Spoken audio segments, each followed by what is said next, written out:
Buddha and his Dhamma doctor Baba Saheb Ambedkar द्वारा रचित एक महान ग्रंथ है जिसमें भगवान बुद्ध के जीवन, उनके विचार और बौद्ध धम्म का वैज्ञानिक व तात्विक विश्लेषण किया गया है। बुद्धा एंड हिज धम्मा। लेखक डॉक्टर बाबा साहेब आम्बेडकर। जीवन, धम्म और समाज का क्रांतिकारी दर्शन। भाग 1। भगवान बुद्ध का जीवन। बुद्ध का जन्म एक क्षत्रिय कुल में हुआ था। उनका जन्म नाम सिद्धार्थ था। बचपन से ही उनमें करुणा की भावना प्रबल थी। विवाह होने के बावजूद वे गृहस्थ जीवन से संतुष्ट नहीं थे। उन्होंने जीवन में दुख, रोग, मृत्यु देखी और विचलित हुए। उन्होंने निर्णय लिया कि वे सत्य की खोज करेंगे। गृहत्याग को बुद्ध महाभिनिष्क्रमण कहते हैं। सत्य की खोज में वे जंगलों में गए। उन्होंने तप और योग का अभ्यास किया। अति तपस्या को अस्वीकार कर मध्यम मार्ग का मार्ग चुना। बोधगया में उन्होंने वटवृक्ष के नीचे ध्यान किया। वहीं उन्हें सम्यक संबुद्धि की प्राप्ति हुई। ज्ञान प्राप्ति के बाद वे बुद्ध कहलाए। उन्होंने पहले धर्मचक्र प्रवर्तन सारनाथ में किया। 5 भिक्षुओं को पहला उपदेश दिया, धम्मचक्र प्रवर्तन। उन्होंने दुख, कारण, निरोध और मार्ग बताया। वे किसी ईश्वर या आत्मा की कल्पना को नकारते थे। उन्होंने अनात्मवाद का सिद्धांत दिया। जीवन परिवर्तनशील है, यह अनित्य है। संसार दुरखमय है, दुख। पंचस्कंध से ही व्यक्ति की सत्ता बनती है। उन्होंने भिक्षु संघ की स्थापना की। स्त्रियों को भी संघ में प्रवेश की अनुमति दी। उन्होंने जातिवाद और ब्राह्मणवाद का विरोध किया। समाज में समता, दया और अहिंसा का प्रचार किया। उन्होंने लोगों को स्वयं सोचने की प्रेरणा दी। बुद्ध ने कभी चमत्कार या अंधश्रद्धा को बढ़ावा नहीं दिया। वे जीवन में नैतिकता और विवेक को सर्वोपरि मानते थे। उन्होंने धम्म को जीवन के प्रत्येक क्षेत्र में लागू किया। महापरिनिर्वाण के बाद भी उनका धम्म जीवित रहा। भाग 2। बुद्ध का धम्म। धम्म का मतलब है नैतिक जीवन। बुद्ध के अनुसार धम्म कोई ईश्वरीय आदेश नहीं है। धम्म मनुष्य को मनुष्य बनाता है। धम्म का उद्देश्य दुख से मुक्ति है। बुद्ध ने आर्य अष्टांगिक मार्ग बताया। सम्यक दृष्टि, यथार्थ को समझना। सम्यक संकल्प, सही इरादा रखना। सम्यक वाणी, झूठ गाली से बचना। सम्यक कर्म, नैतिक कार्य करना। सम्यक आजीविका, गलत धंधे न करना। सम्यक प्रयास, बुराइयों को दूर करना। सम्यक स्मृति, आत्मनिरीक्षण। सम्यक समाधि, मन का एकाग्र होना। ये 8 मार्ग मध्यम मार्ग कहलाते हैं। धम्म का अभ्यास व्यवहार में करना आवश्यक है। करुणा, मैत्री, करुणा, मुदिता, उपेक्षा 4 ब्रह्मविहार। पंचशील, नैतिक आचरण के नियम।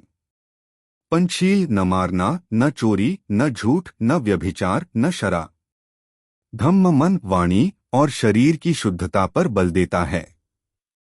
धम्म आत्मा मुक्त नहीं, समाज मुक्त है। धम्म से जाति भेद समाप्त होता है। धम्म हर इंसान को बराबरी का अधिकार देता है। धम्म यथार्थ को स्वीकारता है। धम्म में अंधविश्वास के लिए जगह नहीं। बुद्ध ने बताया, विश्वास से पहले जांचो। उन्होंने कलाम सूत्र में विवेक से धर्म मानने की बात कही। धम्म का उद्देश्य है सुख और कल्याण। धम्म केवल मोक्ष नहीं, सामाजिक उत्थान का मार्ग है। धम्म का अनुकरण तर्क और अनुभव से होना चाहिए। धम्म वैज्ञानिक है, परंपराओं से मुक्त। भाग 3। संघ और समाज। संघ का अर्थ है साधु संगति, समुदाय। संघ में स्त्री पुरुष सबको स्थान था। बुद्ध का संघ लोकतांत्रिक था। संघ के निर्णय परस्पर सहमति से होते थे। संघ में बराबरी का सिद्धांत था। जाति पाति का कोई स्थान नहीं था। संघ सेवा और साधना का केंद्र था। संघ ने समाज में नैतिक मूल्यों का प्रचार किया। बुद्ध ने भिक्षुओं को उपदेश दिया, समाज से जुड़े रहो। भिक्षु भिक्षाटन से जीते थे, लेकिन समाज को ज्ञान देते थे। संघ के माध्यम से धम्म तेजी से फैला। भिक्षु धम्म के प्रचारक और जीवन जीने वाले थे। संघ में अनुशासन था। संघ समाज का नैतिक मार्गदर्शक था। बुद्ध ने संघ को तीनों रत्नों में एक माना। बुद्ध धम्म संघ त्रिरत्न। संघ का उद्देश्य समाज परिवर्तन था। संघ में लोभ मोह क्रोध के लिए स्थान नहीं था। संघ में आने के बाद व्यक्ति समान हो जाता था। संघ आज भी बौद्ध समाज का आधार है। भाग 4 बौद्ध धम्म और ब्राह्मणवाद का विरोध 81 से 100 टिप्स। बुद्ध ने यज्ञ, बलि और कर्मकांड को अस्वीकार किया। उन्होंने ब्राह्मणों की श्रेष्ठता पर सवाल उठाया। उन्होंने जातिवाद को अमानवीय बताया। जन्म से कोई श्रेष्ठ नहीं होता, यह बुद्ध का कथन है। आचरण से ही व्यक्ति महान बनता है। बुद्ध ने ईश्वर की कल्पना को नकारा। उन्होंने आत्मा और पुनर्जन्म को नैतिक दृष्टिकोण से समझाया। उन्होंने दुख के कारणों को स्पष्ट किया, तृष्णा। कर्म को उन्होंने नैतिक नियमों से जोड़ा। बुद्ध का धम्म आत्मोद्धार का मार्ग है। बुद्ध ने महिलाओं को बराबरी का स्थान दिया। बुद्ध ने व्यक्ति की स्वतंत्रता का समर्थन किया। वे कहते थे, अपदीपो भव, स्वयं दीप बनो। बुद्ध का धम्म दया और करुणा का पथ है। उन्होंने किसी धर्म को नीचा नहीं दिखाया। उन्होंने सभी को सोचने की स्वतंत्रता दी। बुद्ध का धम्म मानवतावादी है। उन्होंने धर्म को तर्क और अनुभव पर आधारित किया। बुद्ध ने ब्राह्मणवाद को तर्क से खंडित किया। उनका धम्म स्वतंत्रता, समता और बंधुत्व का आधार है। बुद्धा एंड हिज धम्मा भाग 2। डॉक्टर बाबा साहेब आम्बेडकर विषय नैतिकता, ध्यान, महिला समानता, धम्म प्रचार। भाग 5 नैतिकता और पंचशील। बुद्ध के अनुसार नैतिकता ही असली धर्म है। नैतिकता केवल क्रिया नहीं, सोच भी है। पंचशील को अपनाना ही धम्म का आधार है। पंचशील बौद्ध अनुयायियों के लिए संहिता है। पहला शील प्राणी हत्या से बचना। दूसरा शील चोरी न करना। तीसरा शील गलत यौन संबंध से बचना। चौथा शील झूठ न बोलना। पांचवा शील नशा नहीं करना। शील का पालन जीवन में स्थिरता लाता है। शील पालन से सामाजिक सद्भाव होता है। नैतिकता ही सामाजिक क्रांति की जड़ है। आचरण से ही धर्म की पहचान होती है। नैतिकता बिना धर्म अधूरा है। नैतिकता आंतरिक अनुशासन लाती है। बुद्ध ने कहा, धर्म आत्मशुद्धि का मार्ग है। पंचशील में मानवता का सार है। बिना नैतिकता के मोक्ष भी संभव नहीं। समाज में समता शील से ही आता है। पंचशील हर युग में प्रासंगिक हैं। शील पालन से मन शुद्ध होता है। नैतिकता आत्मसंयम सिखाती है। आचरण ही सबसे बड़ी शिक्षा है। बौद्ध धम्म का पहला कदम शील। नैतिकता समाज को टिकाती है। अहिंसा बुद्ध के नैतिक दर्शन की आत्मा है। नैतिकता केवल व्यक्तिगत नहीं, सामाजिक भी है। बुद्ध की नैतिकता करुणा आधारित है। वह धर्म जो नैतिक न हो खोखला है। शील पालन से आत्मसम्मान बढ़ता है। भाग 6 ध्यान और समाधि। ध्यान बुद्ध धम्म की प्रमुख साधना है। ध्यान चित्त की एकाग्रता है। बुद्ध का ध्यान व्यावहारिक और वैज्ञानिक है। ध्यान से चित्त शुद्ध होता है। ध्यान दुख निवारण का मार्ग है। ध्यान से अहंकार मिटता है। ध्यान से क्रोध लोभ शांत होते हैं। ध्यान से जीवन में संतुलन आता है। ध्यान आत्मनिरीक्षण की प्रक्रिया है। विपश्यना ध्यान बुद्ध की मौलिक देन है। विपश्यना यथार्थ को देखना, शरीर, भावना, चित्त और धर्म पर ध्यान। सांस का ध्यान चित्त को वर्तमान में लाता है। ध्यान से तनाव दूर होता है। ध्यान से विचारों की गति धीमी होती है। ध्यान से मानसिक ऊर्जा बढ़ती है। ध्यान के बिना धम्म अधूरा है। समाधि से जागरूकता पैदा होती है। समाधि अंतिम स्थिरता की अवस्था है। ध्यान करने से व्यवहार में परिवर्तन आता है। नियमित ध्यान से चित्त अनुशासित होता है। ध्यान जीवन को गहराई देता है। ध्यान से करुणा उत्पन्न होती है। ध्यान स्वयं को जानने का माध्यम है। ध्यान से भीतर की यात्रा शुरू होती है। ध्यान आत्मा नहीं, चित्त का अभ्यास है। ध्यान से मानसिक स्वास्थ्य सुधरता है। ध्यान अंतर्मन की प्रयोगशाला है। ध्यान सम्यक जीवन का अभ्यास है। बुद्ध का ध्यान शांति और प्रज्ञा का संगम है। भाग 7 नारी सम्मान और समानता। बुद्ध पहले धार्मिक नेता थे जिन्होंने स्त्रियों को संघ में स्थान दिया। उन्होंने स्त्रियों को भिक्षुणी संघ में प्रवेश की अनुमति दी। बुद्ध ने कहा, स्त्री पुरुष समान हैं। स्त्री को भी धम्म का पालन करने का अधिकार है। बुद्ध ने नारी को शिक्षा, साधना और स्वतंत्रता दी। उन्होंने नारी को बंधन नहीं, शक्ति माना। बुद्ध के समय में स्त्रियां धम्म प्रचारिका बनी। बुद्ध ने नारी की भूमिका को सम्मान दिया। स्त्री को बुद्ध ने नैतिकता और ध्यान में बराबरी का स्थान दिया। बुद्ध ने कभी नारी को अपवित्र नहीं कहा। ब्राह्मणवाद जहां स्त्रियों को दोष देता था, बुद्ध ने उन्हें पूजनीय बनाया।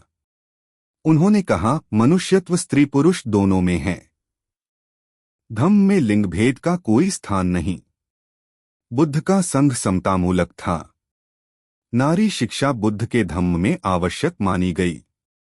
स्त्रियों ने बुद्ध के धम्म में उल्लेखनीय योगदान दिया। बुद्ध के अनेक उपदेश स्त्रियों को समर्पित हैं।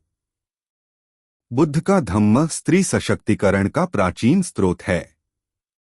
आधुनिक नारीवाद को बुद्ध से प्रेरणा मिल सकती है।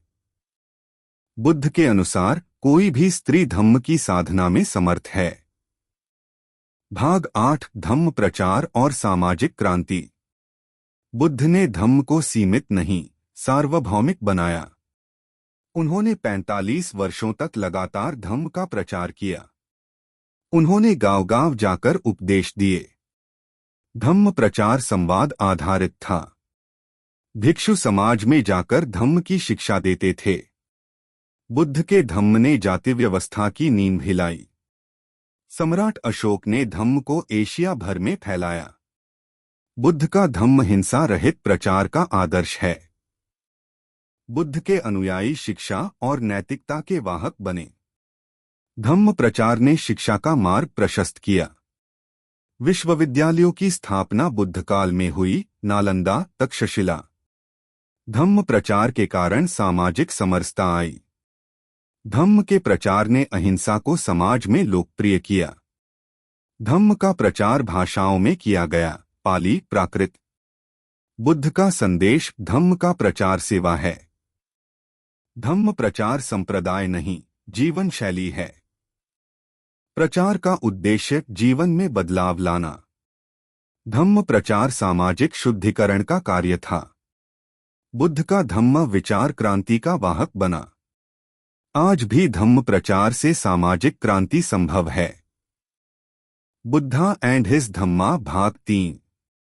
डॉक्टर बाबा साहेब आम्बेडकर द्वारा रचित विषय बौद्ध अर्थशास्त्र, शासन, शिक्षा, प्रतीक, धम्म की पुनर्स्थापना।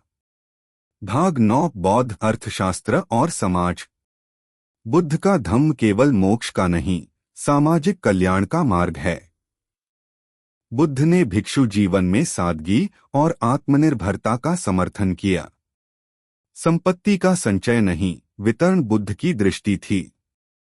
उन्होंने धन को लोभ का कारण बताया। जीवन के लिए आवश्यक वस्तुओं तक ही सीमित रहने की सलाह दी।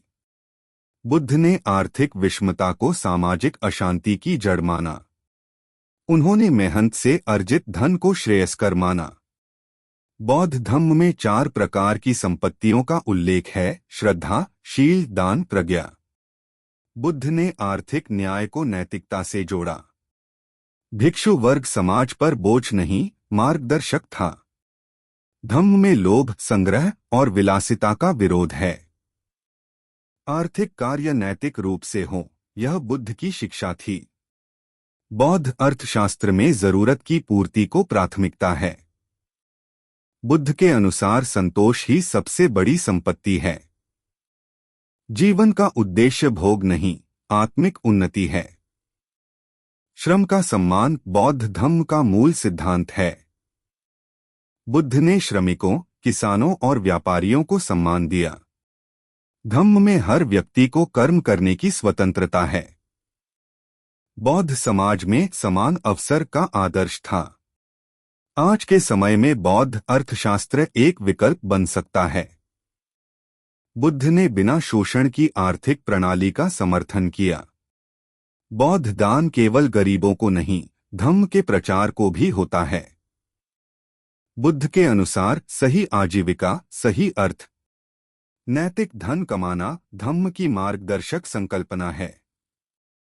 धम्म और अर्थ का संतुलन ही बुद्ध की दृष्टि है। धन को साधन समझो, साध्य नहीं, बुद्ध का संदेश। बुद्ध ने मुनाफाखोरी और सूदखोरी का विरोध किया। उन्होंने उपभोग की मर्यादा सिखाई। धम्म आधारित समाज आर्थिक समता को बढ़ावा देता है। धम्म में उत्पादन और वितरण का नैतिक संतुलन महत्वपूर्ण है। भाग 10 राज्य, राजनीति और धम्म। बुद्ध राजनीति से नहीं, अधार्मिक राजनीति से दूर थे। उन्होंने राजा प्रसेनजित, बिंबसार और अजातशत्रु को धम्म सिखाया। बुद्ध ने राजा को प्रजा का रक्षक माना, स्वामी नहीं। उनके अनुसार धम्मयुक्त राज्य ही कल्याणकारी हो सकता है। राजा को न्यायप्रिय और अहंकार रहित होना चाहिए।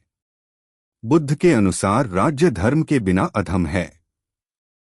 धर्म और नीति का संतुलन जरूरी है। बुद्ध की शिक्षाएं लोकतंत्र को बढ़ावा देती हैं। बुद्ध ने संघ में सामूहिक निर्णय की परंपरा दी। संघ एक लोकतांत्रिक संस्था का उदाहरण था। बुद्ध ने शक्ति का नहीं, सेवा का आदर्श दिया।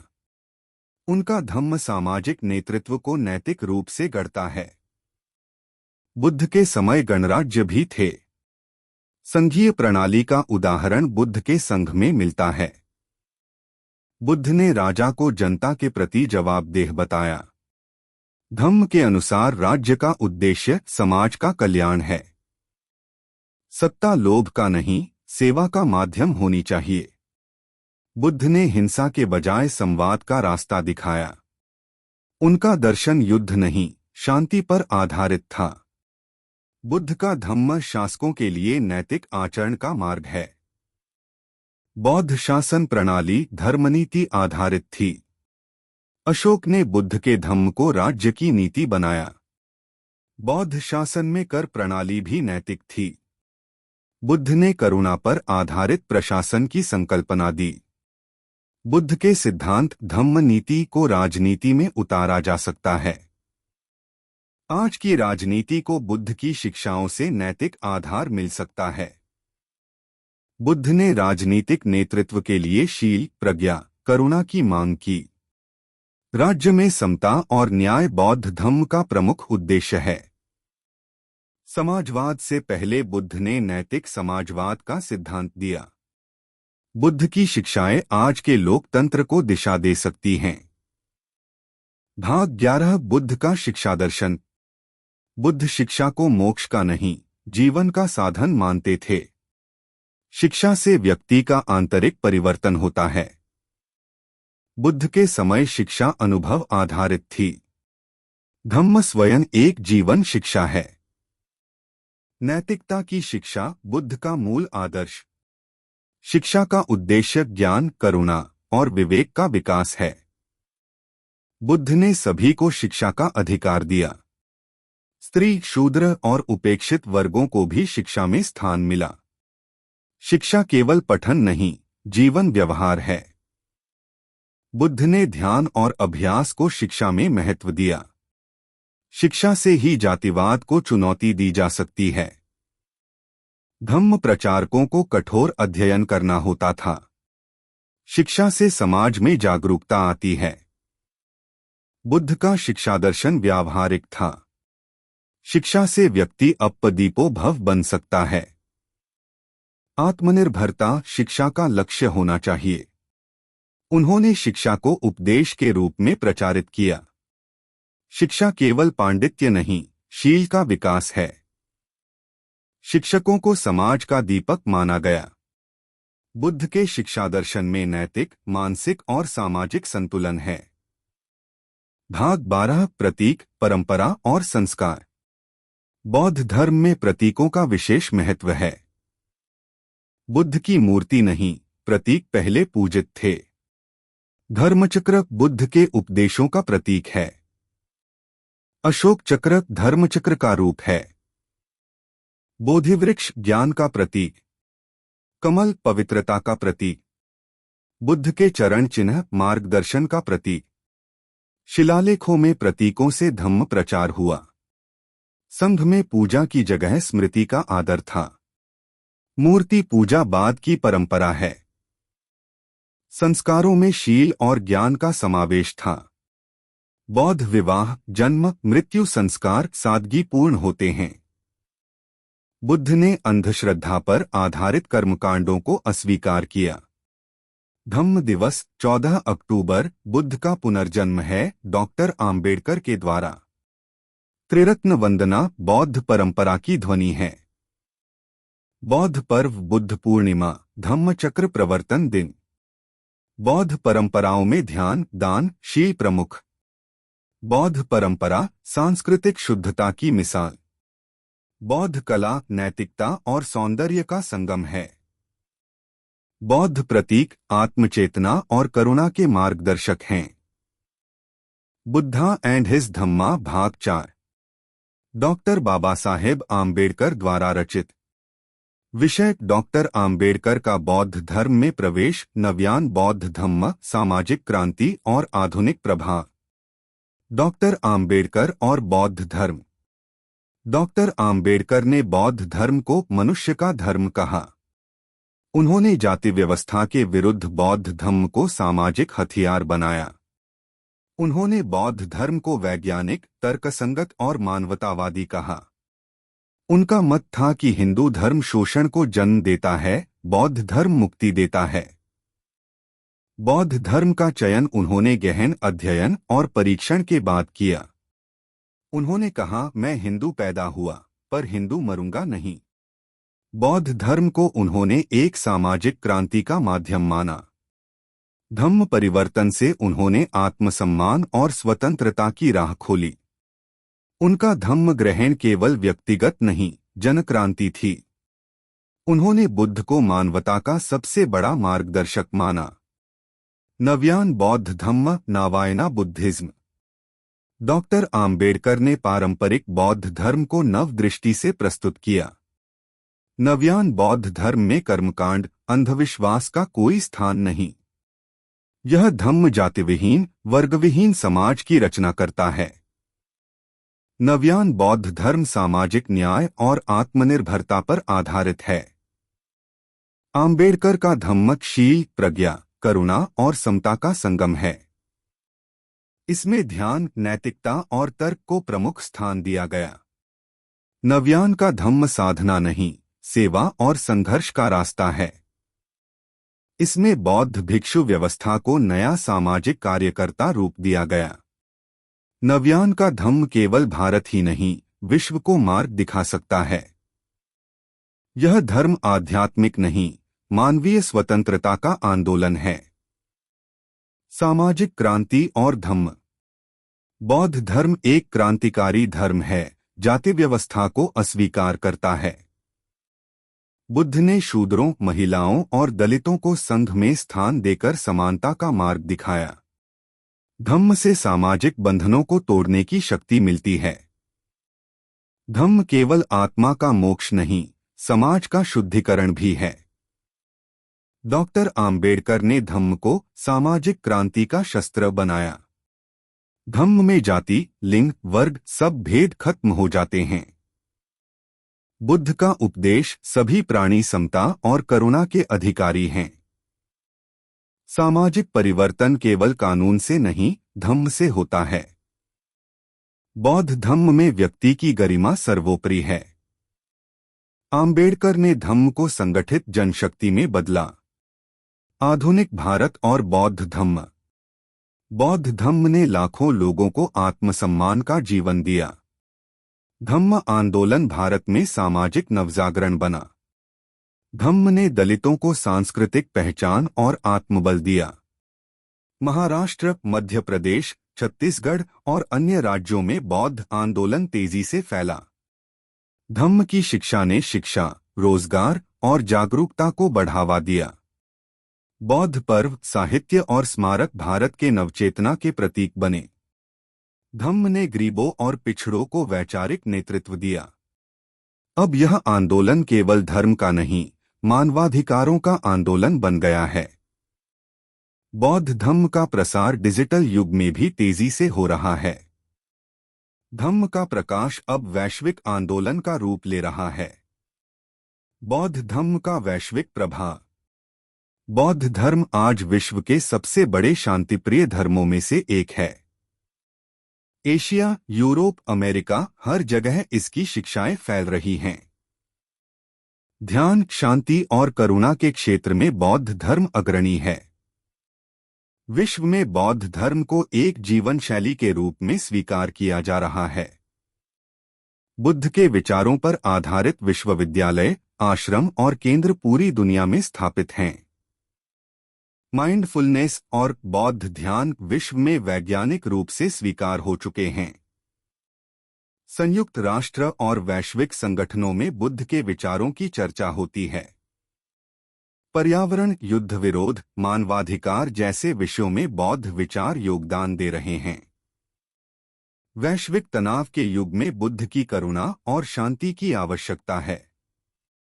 बुद्ध का संदेश सबका कल्याण हो अब मानवता का नारा बन रहा है। बुद्धा एंड हिज धम्मा भाग 5। डॉक्टर बाबा साहेब आम्बेडकर द्वारा रचित। विषय ध्यान, साधना, पंचशील, अष्टांगिक मार्ग, युवाओं के लिए धम्म और समापन विचार। ध्यान और साधना। बुद्ध का ध्यान आत्मनिरीक्षण और अंतर्दृष्टि का मार्ग है। ध्यान का उद्देश्य मन की शुद्धि और जागरूकता है। बुद्ध ने सांस पर ध्यान, आनापानसति को प्राथमिक ध्यान विधि बताया। ध्यान से इच्छाओं और मोह का शमन होता है। ध्यान आत्मिक अनुशासन और मानसिक शांति लाता है। यह बौद्ध साधना का मूल अंग है। नियमित ध्यान जीवन में संतुलन और विवेक लाता है। ध्यान को जीवन का एक अभ्यास बनाना बुद्ध की दृष्टि है। बौद्ध ध्यान व्यक्ति को वर्तमान में जीना सिखाता है। ध्यान केवल भिक्षुओं के लिए नहीं, हर व्यक्ति के लिए है। पंचशील 5 नैतिक नियम। जीव हत्या न करना, करुणा का पालन। चोरी न करना, ईमानदारी और सामाजिक मर्यादा। गलत यौनाचार से बचना, शील और संयम। झूठ न बोलना, सत्य और स्पष्टता। नशा न करना, विवेक और सजगता बनाए रखना। पंचशील बौद्ध जीवन का नैतिक आधार हैं। यह नियम समाज में विश्वास और संयम उत्पन्न करते हैं। पंचशील को पालन करना ही धम्म का पहला कदम है। इनसे व्यक्ति नैतिक बल और आत्मसंयम प्राप्त करता है। समाज यदि पंचशील अपनाए तो अहिंसा, समता और सद्भावना फैलेगी। अष्टांगिक मार्ग 8 फोल्ड पाथ।